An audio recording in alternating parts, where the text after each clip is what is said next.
আসসালামু আলাইকুম। এখন আসছি ঘুরতে দাম্মাম আল খোবার। দাম্মাম আল খোবার ওয়াটার টাওয়ার।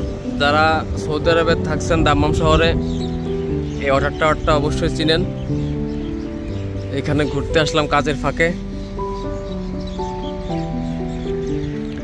সামনে আরব সাগর, আমার ডান পাশে হচ্ছে বাহরাইন, বাম পাশে কুয়েত।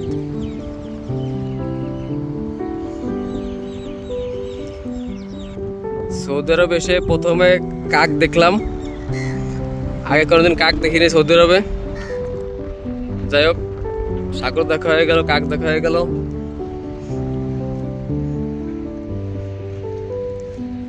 আমার সামনে আরব সাগর।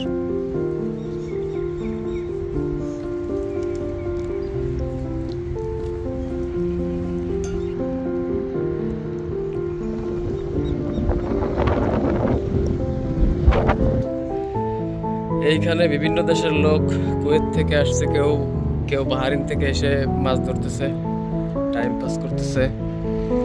অনেক সুন্দর পরিবেশ, বাট থাকার সময় নাই।